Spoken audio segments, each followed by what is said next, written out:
Demonstrators in Iran are heading back onto the streets of the capital tonight. The wave of popular protests that began in Tunisia and Egypt has spread to Tehran. Police used tear gas to disperse the anti-government masses overnight. At least one demonstrator was killed. The rally was called in part to show solidarity with the people of Egypt, many of whom are still protesting on the streets. Middle East correspondent Ben Knight reports.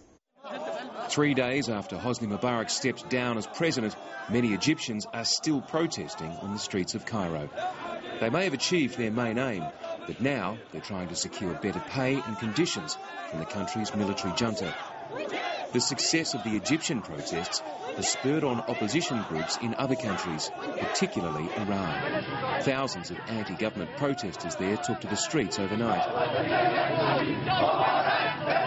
Here they can be heard chanting, "Mubarak, Ben Ali, now it's your turn, Sayyid Ali."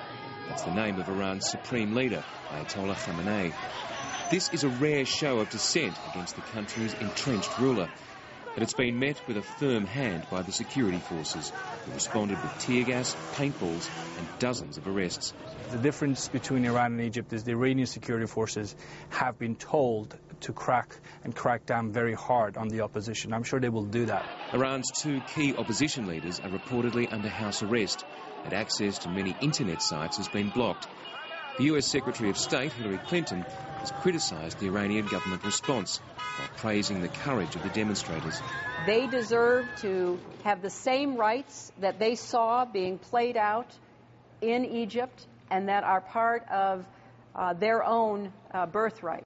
These protests are the first major show of public dissent in Iran since 2009, when hundreds of thousands of people took to the streets in the wake of the country's disputed presidential election.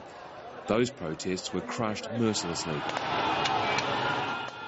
It's too early to say if these latest protests will develop into a similar mass movement, but it's clear that events in Tunisia and particularly Egypt have stirred Iran's opposition back to life. Ben Knight, ABC News.